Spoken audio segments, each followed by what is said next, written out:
I shall deny I ever said it. What I want to talk today about is malt and mashing. I'm not going to talk particularly, and the reason for this is because I was asked to talk on this subject. I'm not going to talk, however, particularly about distiller's malt, nor am I going to talk particularly about mashing for distilling purposes.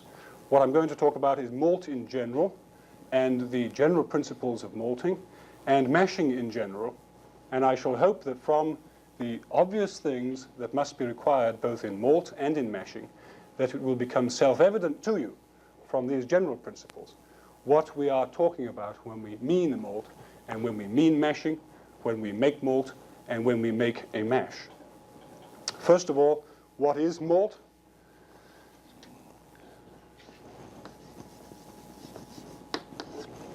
Malt is the process of germinating barley.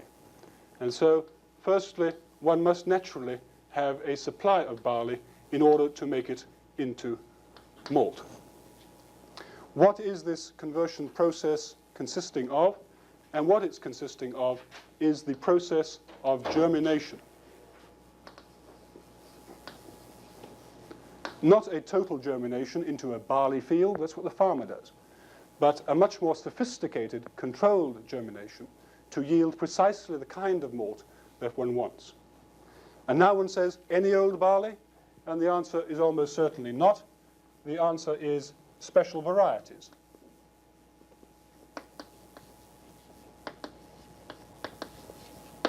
Of malt, and these are grown, and they are called malting varieties, or malting barley. And these things generally cost more money, they're much more difficult to grow, and they are therefore premium barleys of high quality, which have the necessary function of yielding desirable malt. The germination process then is one which controls the conversion of barley into malt, and there are several important things that occur during this. Firstly, there is the general change called modification.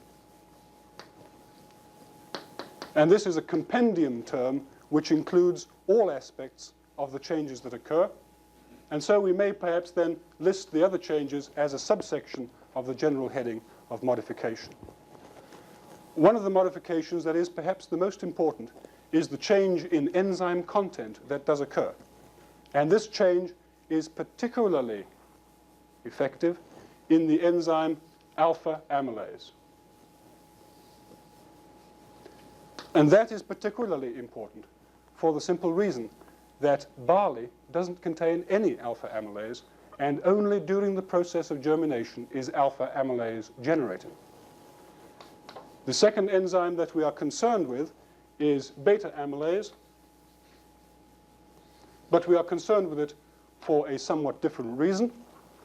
I already indicated that amylase is made anew, that is, it is synthesized de novo. There is a net synthesis of new enzyme molecules, whereas in the case of beta amylase, we are more concerned with the conversion of a latent form of the enzyme into a free form of the enzyme. This latent form is non-enzymically active. It is bound. It's non-enzymically active. And this free form is, of course, the active form that will operate in a mash. The third function that we are concerned with is the generation of friability. Friability. This is the change which you can detect in the physical structure of the barley kernel. It changes from being a hard, rock-like, bullet-like barley kernel into being a nice, crisp, chewy kernel with essentially the same appearance. And so it changes into this friable state. It becomes much more easily crushable, and this is the state of friability. And thirdly, we are concerned with aspects of flavor, taste, flavor, and color, which can also be generated in the malt by the process of malting. And these are the main aspects of malting that we are concerned with. The modification of the barley by a process of germination to yield a different kind of compound which is now useful to the brewer or to the distiller in the mashing process. And so we'll look now at this process of germination, at this process of modification or change, and see what happens to the barley as it goes from being barley to being malt. First of all, the barley has to be selected and bought. And there's many, many details that we could go into here, but let's assume now that a barley, because it has a desirable variety and other desirable characteristics, has in fact been bought. And when it gets to the malt house, it must then be cleaned and graded.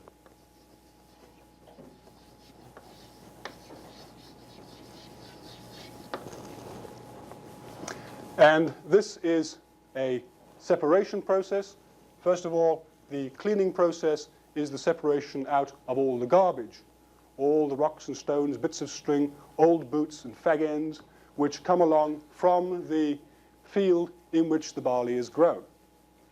So this is just an elimination of, shall we call it, trash, which is quite a nice word.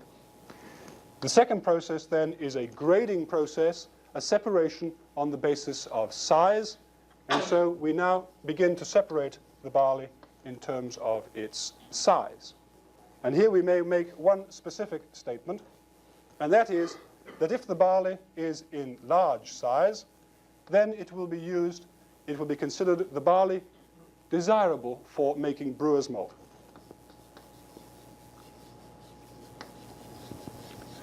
And those barley kernels that are comparatively thin, well, large is not the term that would be used. Excuse me, people.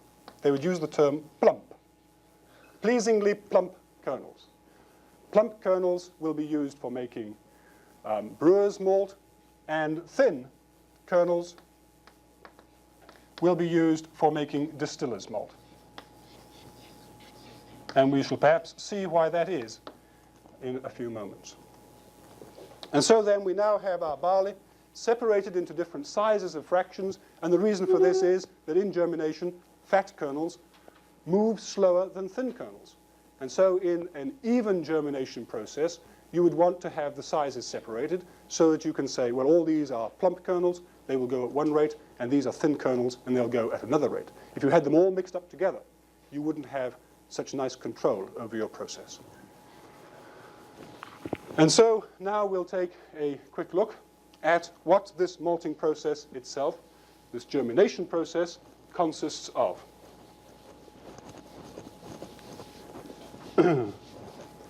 The first process is necessary to stimulate the start of germination. And that is done by the very natural way of adding water. And the process of adding water is called steeping. And this is simply about a 48-hour, something like that, soak. The barley is simply soaked. And it takes up water, it swells, and it says, aha, now the time has come for me to germinate. But when it says that, it also decides that it must now respire in order to support this vastly increased level of biological activity. The material will also begin to respire, that is, to use oxygen. And when it begins to use oxygen, then it must be supplied with oxygen. And so this steeping process is always aerated. And the reason for the aeration is to supply the oxygen necessary to support the vastly increased respiration of the grain. This respiration of the grain, obviously, is providing energy. And this energy, in turn, is going to support the growth of the embryo.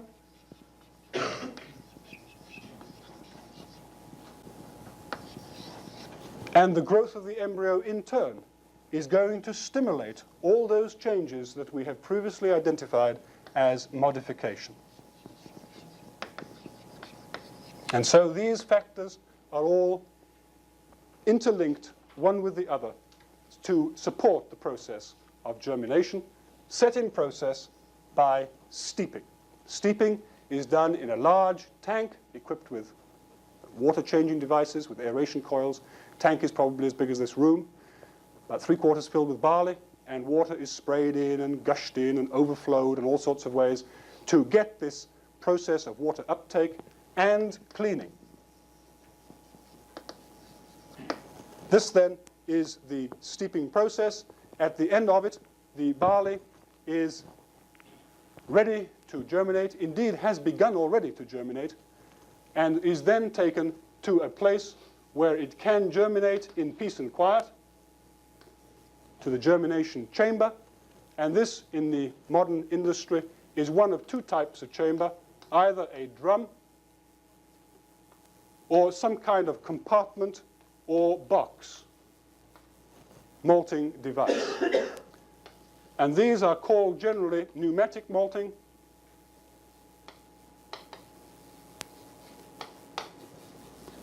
because they operate under air pressure or air flow.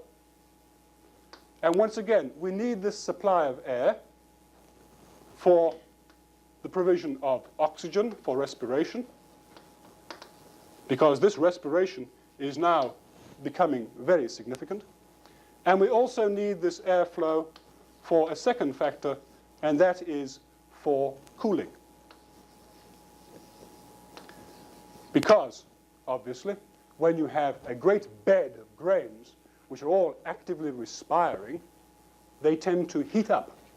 And so it's necessary to remove that heat. And this is done partly by providing this airflow, which also brings oxygen, and also by providing this box or drum with some turners. And so these turners are also able to turn the malt over as it's germinating and to help it to keep cool. They have another purpose, which we shall see in a moment. So these grains then are now germinating in this box, and as they germinate, of course, from the embryo end, this is called the embryo. This part of the grain is called the endosperm.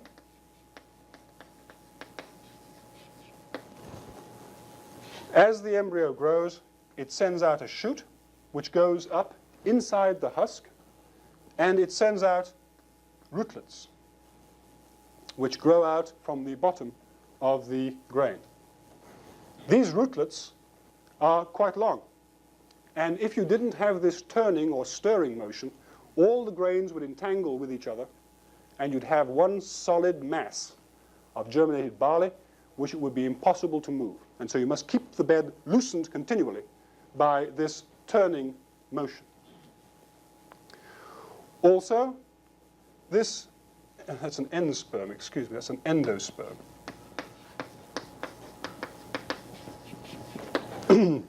The biochemistry of malting concerns the conversion of this endosperm, which is a storage tissue, to remove the storage materials which are in this particular tissue, to remove them and convert them to the use of the embryo. And so this is the process of germination that is going along. The movement of storage tissue, particularly starch and protein, converted into soluble sugars and amino acids, translocated from the storage tissue into the growing embryo, where it is resynthesized into embryo material. And this then is the process of germination, and the consequences of this need of the embryo to grow cause modification of the grain. Briefly, we may say how this works biochemically. And how it works biochemically and briefly is that within the grain we have the embryo down here. We have a layer inside the grain which is called the allurone layer. Allurone layer. This embryo can send out hormones.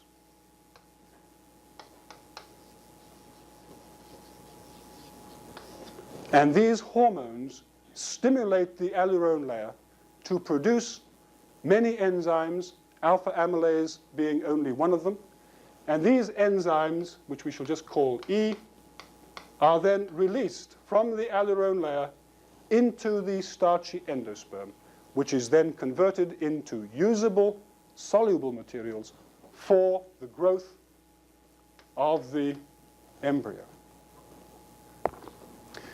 That then is the germination process, a process that takes place in a large box. A large box would be at least 10 times the size of this room and be perhaps 6 feet deep with barley. Air pressure being forced through it to promote the germination process. The barley, meanwhile, being kept at a proper temperature and at a proper moisture content. And so this then is the basis of germination itself.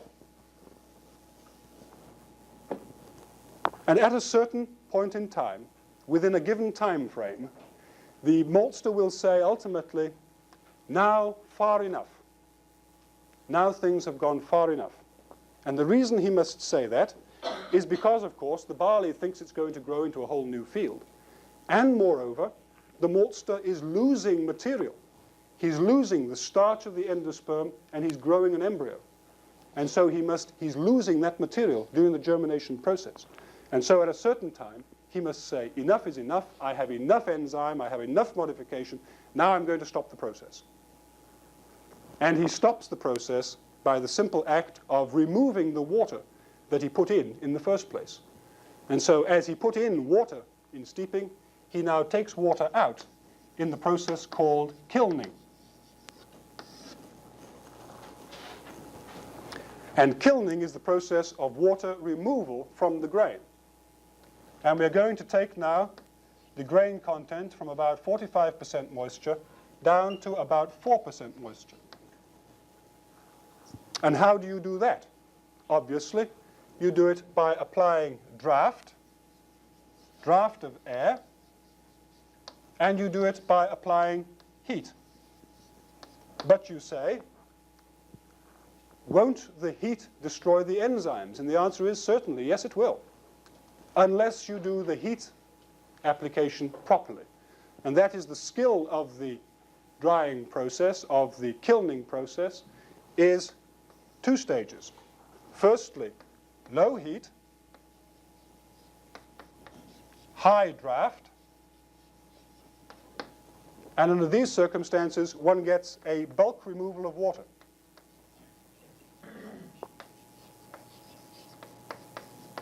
And in the business, this is called the drying process, because that's really all you are doing.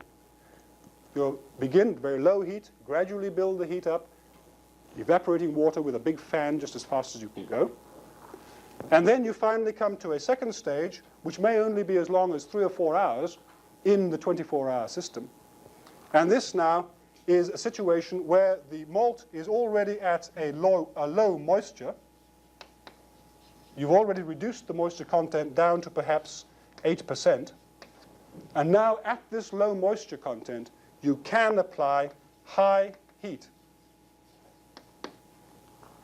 Because in the absence of water, or in the relative absence of water, the enzymes present are stable to heat. And so by removing the water first, you can then later apply considerable heat. This considerable heat may approach 100 degrees centigrade in the malt. Pretty warm. Generally speaking, in American systems, we run to about 75 to 80 degrees centigrade. And if we're making distiller's malt, obviously the curing is even at a lower temperature, perhaps 60 to 70 degrees centigrade. Because even when the malt is dry, it still has some heat sensitivity. So to make a distiller's malt, one would dry at a very low temperature and cure at a very low temperature. To make a brewer's malt, one would cure at a somewhat higher temperature. And to make a dark malt, one would cure at even a higher temperature. And so what we have here then is a system of removing water which balances enzyme destruction against draft and against heat. A kiln, almost all kilns these days are two-floor structures, and they have a source of heat at the bottom, and they have a whacking great fan at the top. Now this whacking great fan is sucking as much air as it possibly can. Also, as with the germination system, there are turners provided so that these things can turn the malt, again loosening it and allowing the air to come through to dry it. And this is repeated on the lower floor. There are turners, and you can see now that by using two floors, one above the other, this floor is going into the latter stages of drying and curing, while the upper floor is just in the early stages of drying. A kilning cycle is generally 24 hours total, 12 hours on the top floor and 12 hours on the bottom floor. The top floor is usually 12 hours behind the malt on the bottom floor. And so you have now the ability to operate most efficiently a temperature program.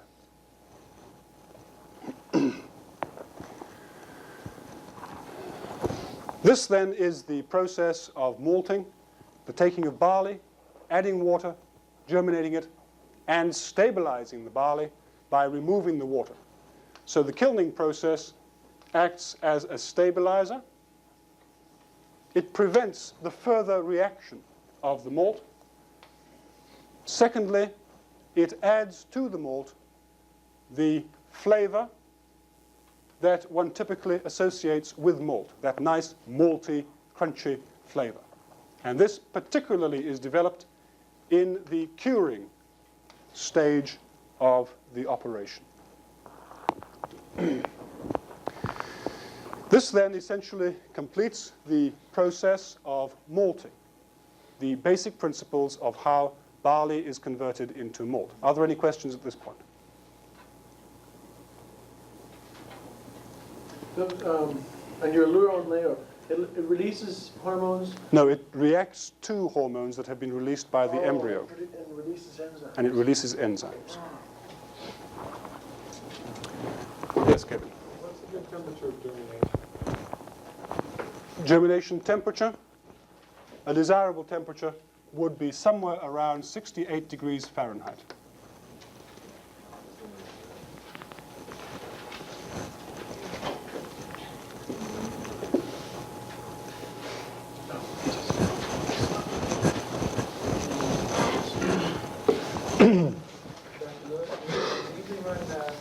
Enzyme test to determine when to stop germination?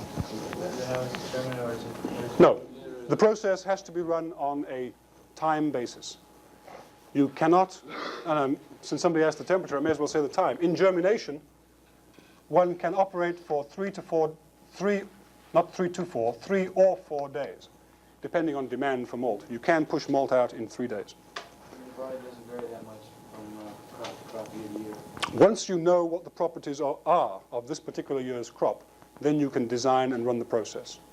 But like any other modern process, it has to run on a time basis. And so you say, okay, this is going to be out in 3 days, never mind what. And by golly, it better be, because you've got the next lot coming through. So these things run virtually continuously. You've got to move them out. This 3 or 4 days applies to American malts, very vigorous malts, and certainly the 3-day time would apply to distillers' malts, which are thin and extremely vigorous in their properties. How now would malt be judged?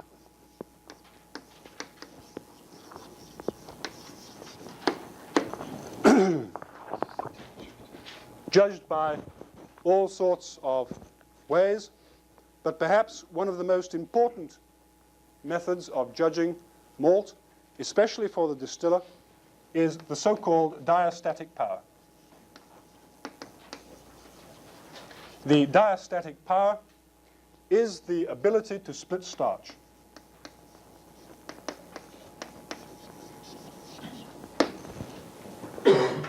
The ability to split starch to yield reducing substances.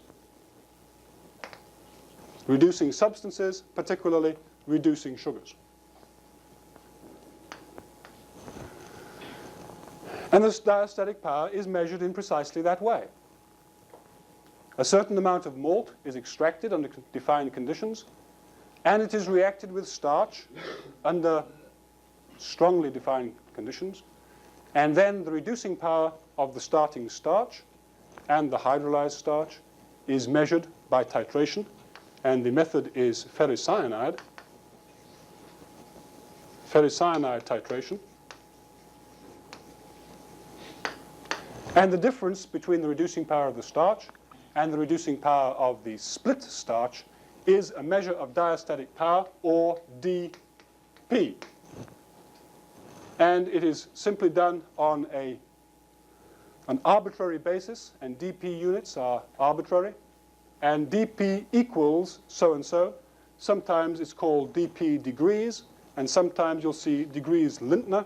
And so far as I'm concerned, they're all essentially the same, because they're all essentially arbitrary. What kind of dP values does one see? For a brewer's malt, a dP will vary between 90 and as high as 170, with a normal dP somewhere around 120 to 130. This would be the kind of spectrum of dPs that would be considered normal and desirable. And that's for a brewer's malt. For a distiller's malt, very much higher numbers are possible and indeed are required. And these numbers would vary from somewhere around 250 to 300. And again, we can call it degrees L for the sake of argument. This then is the ability to split starch.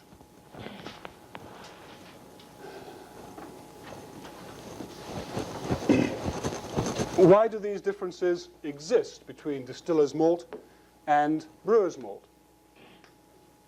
Brewer's malt, you remember, was made, oh, God, deafening sound, was made from the plump grains containing a lot of starch. And so these grains are somewhat slower or more sluggish. Also, the brewer requires another factor in malt. He requires extract. That is, he requires starch to be remaining.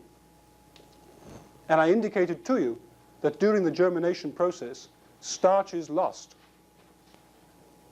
And so this must be controlled by the maltster, and the maltster must therefore hold back the brewer's malt so that not too much starch is lost during germination. But distiller's malt is made from the thin grains, so it doesn't contain very much starch to begin with. And also the distiller is going to use anything up to 90% of corn. And so he's not very concerned with extract in the malt. And therefore that malt can be pushed to yield the highest amount of enzyme. And so this is faster, and it can be pushed,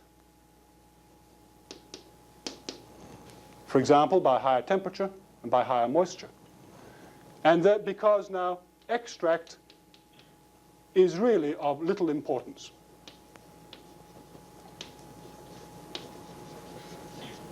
And if you do lose half the starch that's in the distiller's malt, who cares? Because when the distiller is buying malt, he's buying it for its enormous content of enzymes. So the distiller is concerned with enzymes. And extract, or starch, is secondary to him. The brewer, on the other hand, is buying both enzymes and extract. So, making brewer's malt, there is more of a balance required in the process. So, diastatic power then, the enzyme content, is a vital concern to the distiller particularly, and diastatic power and extract is of concern to the brewer. Let's see now how these materials are used. Where does malt go after it's been made, after it's been dried, after it's been stored? It's transported somewhere. Where's it transported to? Chris is going to tell me. Yes, Chris? Another question on your enzyme here. Why not just buy enzyme and use 100% corn for distilling? Well, we can come to that in a moment if you like. One of the basic reasons is that you can do it, but it doesn't save you any money. You don't get any flavor from the percentage of corn that you do use. From the percentage of enzymes, don't give you any flavor.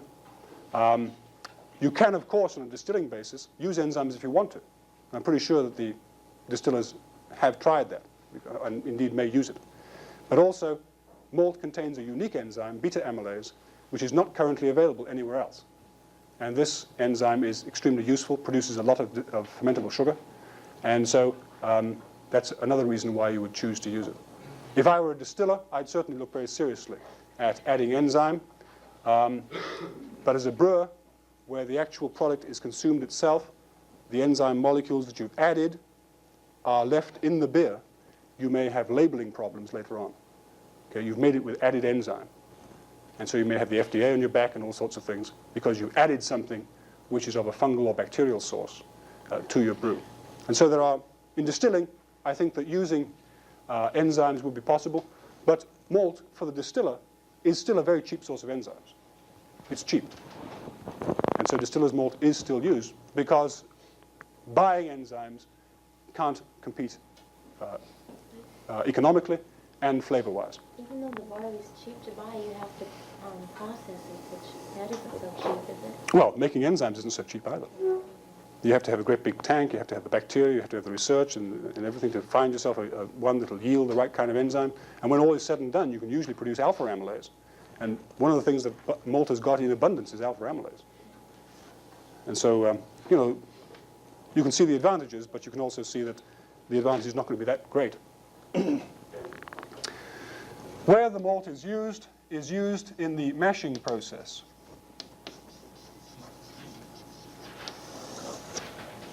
And this is an enzymic process where primarily we're concerned with the conversion of starch into fermentable sugars.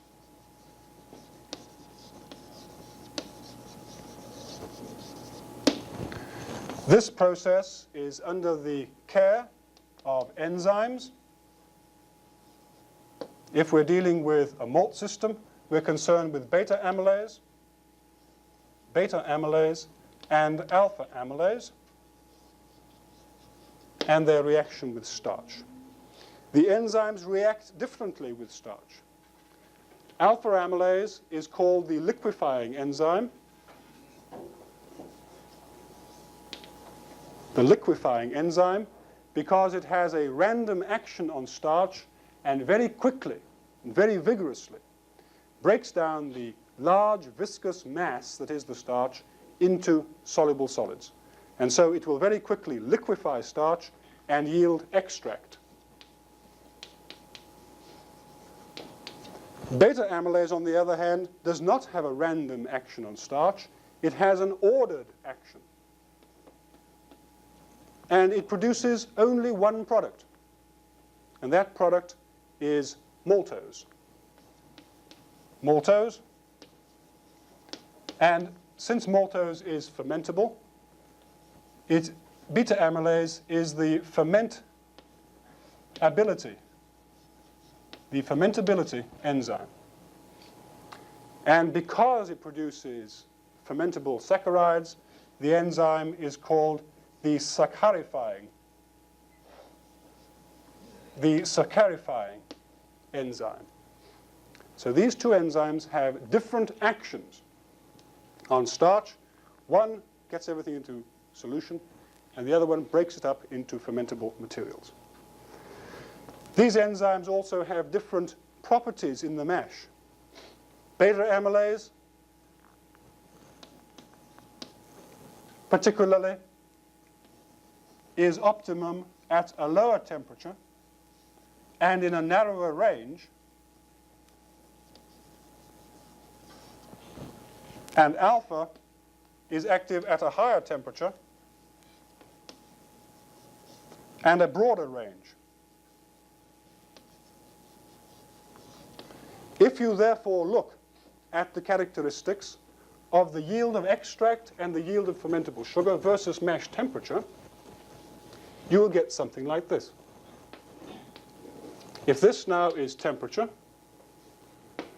and here is a temperature of 60, here is 65, 70, 75, 80, 55, 50, down to 45 here, you will see that extract will come up, hit a maximum somewhere around here, and then tail off up to 80 degrees.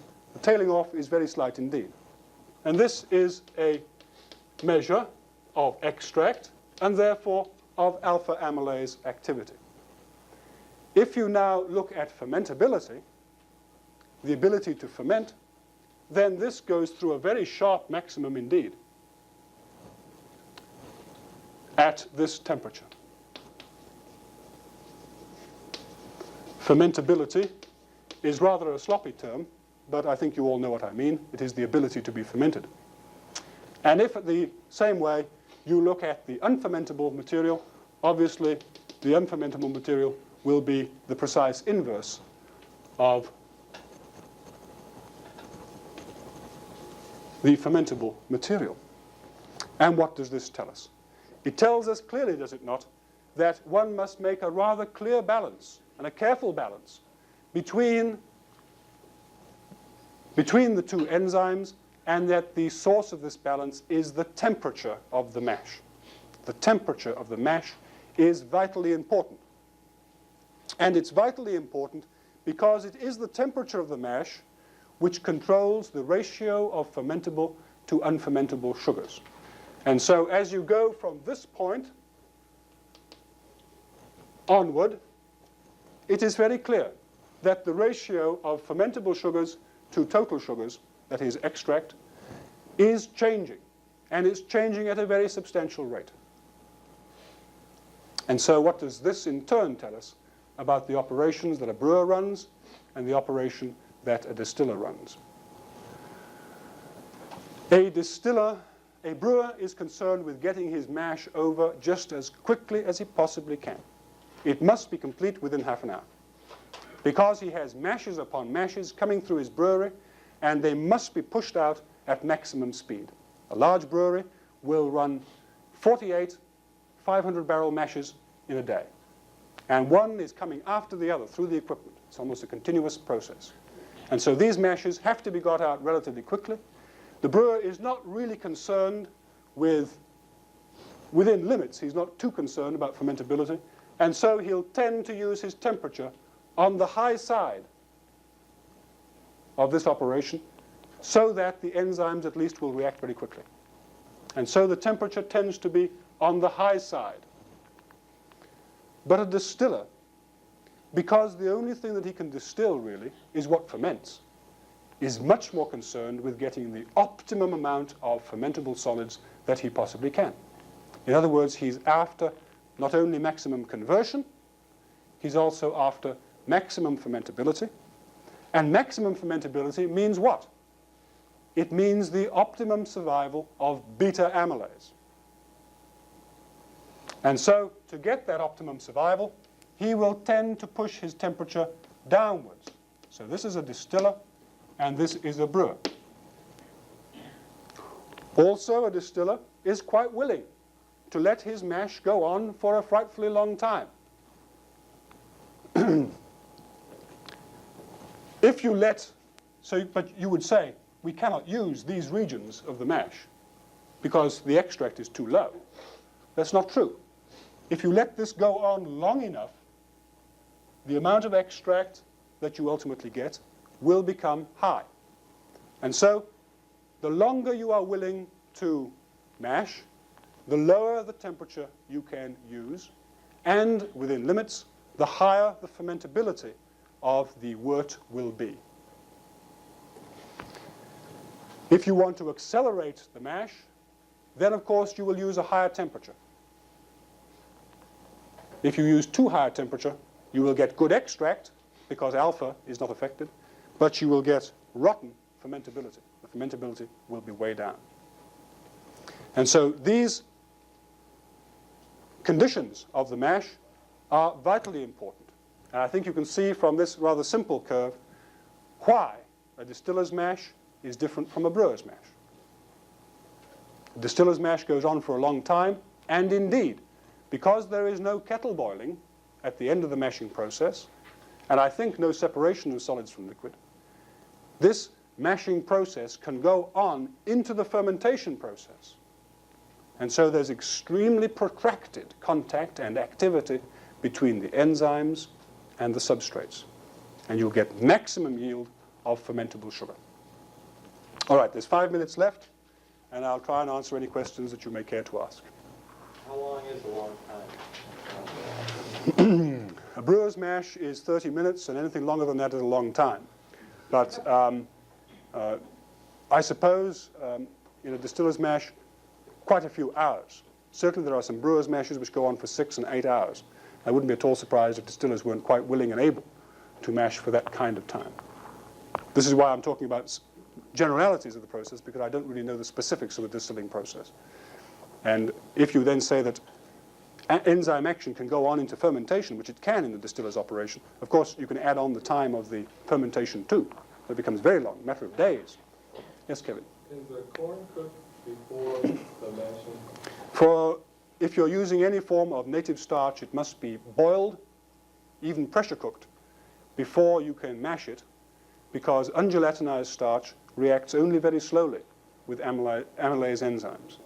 And so if you're making whiskey from corn, it will be necessary to pre-boil the corn in order to gelatinize and solubilize the starch. How about rye and other grains? Same thing. Same difference. If you're using another cereal mash, the starch is more easily gelatinized and can be solubilized at lower temperatures. So the nature of the starch can have an influence here. But the easiest thing to do is just to boil it. So what forms usually, like is corn and kernels or flakes? That are used by distillers? Frankly, I don't know. I don't know what form they used in. If I was a distiller, I'd use cornflakes, because then I wouldn't have to boil it. It's already been done for me. But I presume ordinary cornflakes, like Kellogg's cornflakes. You know what those are? Aren't those kind of expensive, though? Well, not if they're if you're going to buy them in a packet. Yeah, baby, they sure are. And even the packets. Charge you that much? Just as much as they charge the No, public? Kellogg's cornflakes of course, have been treated, and they've had some malt added to them, sugar added to them, all sorts of things. But ordinary flaked corn, that's corn which has been through a roll mill, isn't that expensive. But it's been heated and flaked in a flake mill. Popcorn. Pardon me? Popcorn, can you use that? Popcorn? I think you can use any form of starch that you want to, but I wouldn't use popcorn, though. Christ, it's a mess. A distiller isn't concerned with extract at all. He wants as little as possible.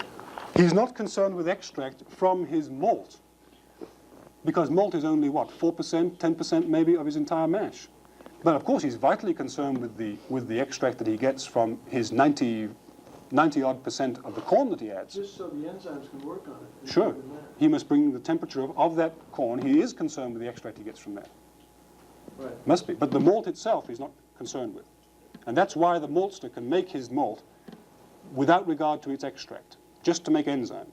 So when the distiller buys malt, he's really buying malt as a source of enzymes, not a source of extract. He can get his extract much cheaper from his corn or other grains. During the mash, though, as the brewer wants the extract for taste and other things in the beer. Yeah. The distiller doesn't care about the extract. Well, yes, he cares about the extract. He must ultimately get his extract, of course, but he's much more concerned about the fermentability of that extract than a brewer would be.